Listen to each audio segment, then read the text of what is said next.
as lieutenant governor. You're running for a seat that could decide the balance of power in Washington. What qualifies you to be a U.S. Senator? You have 60 seconds. Hi, good night, everybody. I'm running to serve Pennsylvania. He's running to use Pennsylvania.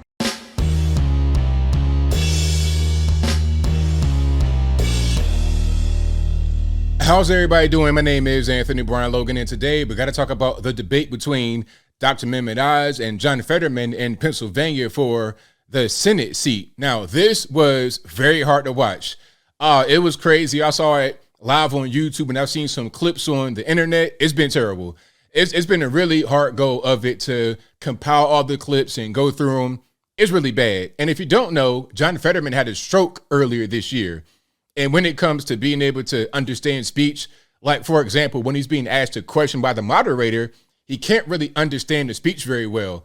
He has to rely on closed captioning that's live and read that in order to react to the moderator's question. So when you hear long pauses and he's kind of like giving a 1,000-yard stare, it's because he's trying to understand the question. This was really bad. And before I get into it, let's roll some clips. Of course, these clips will be in the description. But we got to begin with the craziest clip, the most sad clip from the debate when he's talking about fracking. You've always supported fracking, but there is that 2018 interview that you said, quote, "I don't support fracking at all." So how do you square the two? I do support fracking, and I support fracking, and I stand and I do support fracking. Again, this is what I'm talking about, a long pause. He's trying to read. So when the moderator is asking the question, he has to wait until whatever she says is transcribed in the closed captions live so he can read it and then respond to it. And even with that concession, with that, that aid, he still didn't make any sense. Again, this was really bad. Let's keep on going here. For families here in Pennsylvania, he has never met an oil company that he doesn't swipe right about. He has never been able to stand up for working families all across Pennsylvania.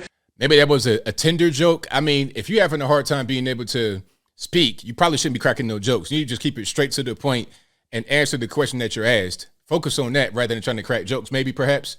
We must push back. Inflation has hurt Americans and Pennsylvania's families, and it has given the oil companies record profits. All right, so that's that. And I promise, I'm not picking on John Fetterman. Please don't misunderstand me. Please don't misunderstand me. This is just how the debate went. All right, let's keep on going here. We're talking about his medical records now. The May primary. Last week, you released this note from your doctor saying you can work full duty in public office, but you have not released your detailed medical records surrounding your stroke. That doctor, whoever he is or she is a quack. They want to call Dr. Oz a quack. Well, Dr. Oz is, the best doctor ever to have existed compared to this person right here. Fetterman is clearly having some problems. Everyone can see it. So I'm not really sure why this doctor gave him a clean bill of health. Mr. Fetterman, will you pledge tonight to release those records in the interest of transparency? You have 60 seconds. No. To me, for transparency is about showing up. I'm here today to have a debate. I have, speeches in front of 3,000 people in Montgomery County, all across Pennsylvania, big crowds.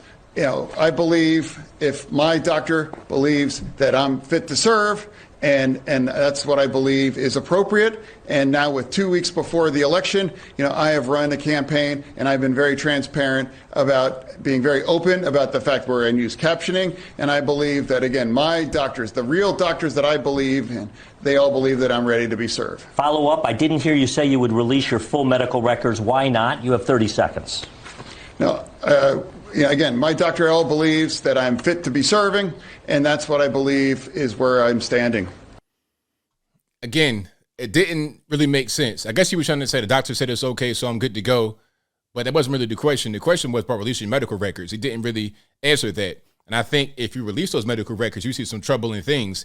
Aside from just a stroke, there may be some other things going on that would worry someone about voting for him, because if you want to vote for a senator, what they have, 6-year terms, You want them to be able to survive in office and survive and thrive, not just be there because they're Democrat. You want them to actually be able to perform and do the job. Okay, let's keep on going here.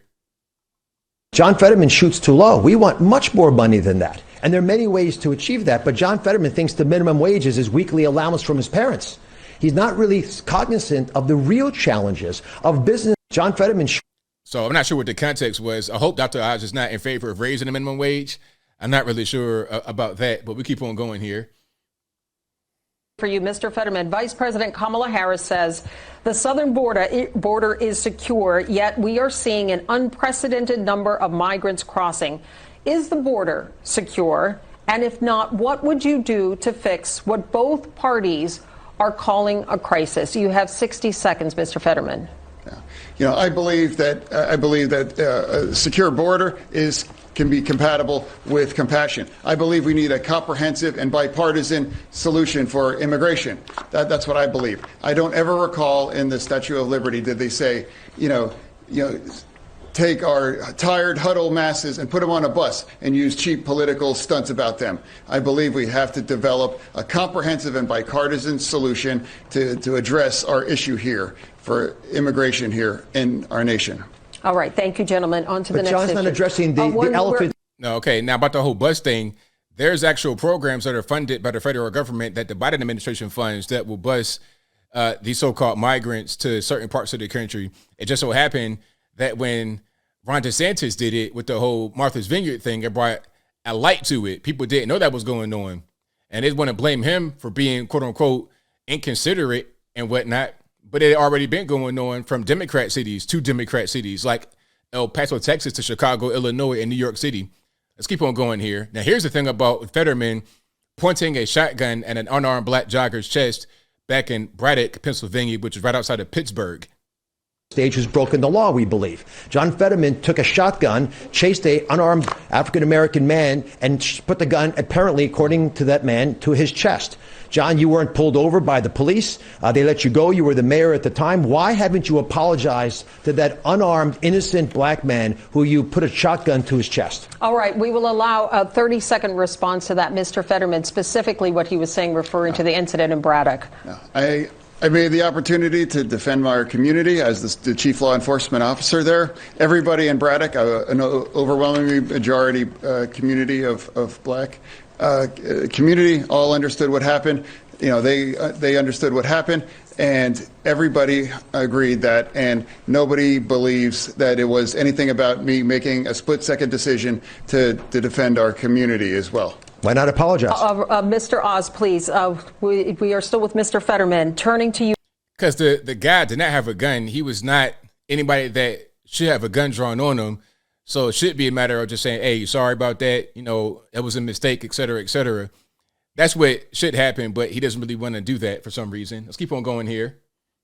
Mr. Fetterman, I will allow a 15-second rebuttal. He has specifically said you have not paid your taxes and that you want to raise taxes on Americans. How do you respond? Absolutely. The Oz rule, of course, he's lying. It was helping two students 17 years ago to help them buy their own homes. They didn't pay the bills, and it got her paid, and it has never been an issue in any of the campaign before. It was all about nonprofit. All right, thank you. What? I mean, so I'm trying to translate what he's saying. Maybe it was about he put his name on some documents and the people defaulted on it, and then it looked bad on him like he didn't pay. Maybe that's what's going on. I can't really tell because he's not communicating effectively here. Dr. Oz, loves free money when it's a $500,000 tax break on one of his, homes down in a ranch in Florida, and whether it was a $50 tax break, about his farm in Montgomery County. So it's about supporting and helping, young earners, young students to give them a break. I believe that supporting Dr. Oz. Oh man, I mean it's bad. It's bad. Like, and part of me, it's like you want to kind of chuckle a little bit, but no. This is really sad. And Democrats, shame on you for having this man out there.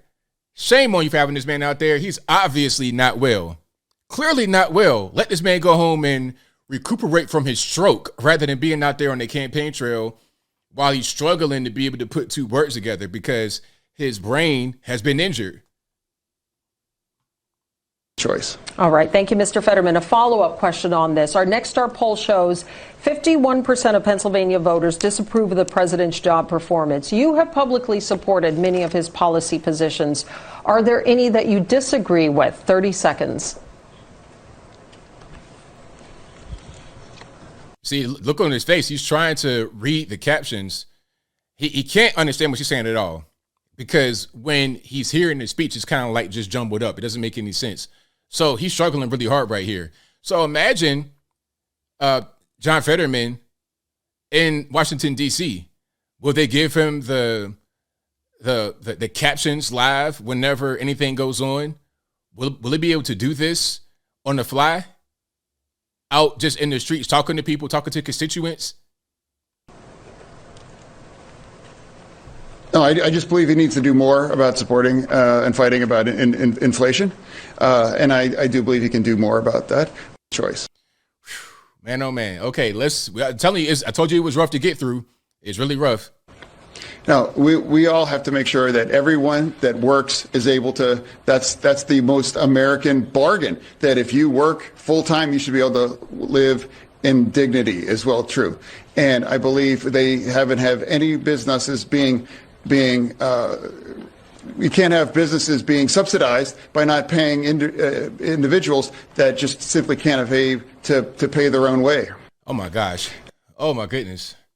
Man, oh man. So that was probably a minimum wage question, I suppose. And it didn't make any sense. The response didn't make any sense. Okay, I got two more clips, I promise. And that'll be a wrap. Then I'll give my 2 cents. Oz. I've been trying to talk about policy issues with the people of Pennsylvania. As a doctor, I listen to their ideas and I want to talk about them. When John Fetterman brings up houses, the irony is he didn't pay for his own house. He got it for $1 from his sister. And he hasn't been able to earn a living on his own. He's lived off his parents. So it's not a topic that we should be debating on the stage. We should be talking about crime and inflation, the issues that are hurting Pennsylvanians that they're talking about at their kitchen table. That's like he got his Pennsylvania house from his own inlays from $1. Mr. Fetterman, we have to. So his own in-laws, maybe? I'm not really sure. Okay, let's move on. Here's a closing statement where you're supposed to just give your statement, not get any kind of interruptions. Closing statement, wrap it on up, bow on top, and let's see what happens. Talk to couples want to make their first down payment on a new house and they can't afford it anymore because of interest rates. I've talked to families. You want to cut Social Security. Mr. Fetterman, it's his turn for his closing. Talk to couples. Okie dokie. So that was the highlights that I was able to find from the debate. I have the full debate. I'll link to that also in the box along with all the clips. You can see those right there on my website. Check it out in the box below or go to the website, anthonyblogan.com. It'll be right there on the front page. But as I close, I'm going to say this. If you live in Pennsylvania, you know who to vote for. I mean, if you already voted early and you voted for Fetterman, I'm sorry you did that. You can't really do a do-over, I don't suppose. But if you have not voted yet in Pennsylvania, please vote Dr. Oz. I mean, you may not think he's the best candidate ever, but who is really the best candidate? I know who's the best out of Dr. Oz and John Fetterman, and that's Dr. Oz. Even if you are a leftist, I mean, come on.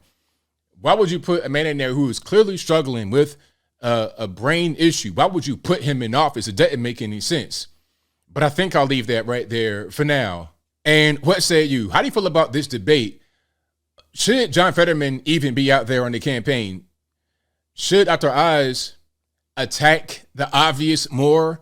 Or should it just be about the policies and that's it? Whatever your thoughts are, y'all let me know in the comments below. You guys pretty much know where I'm at.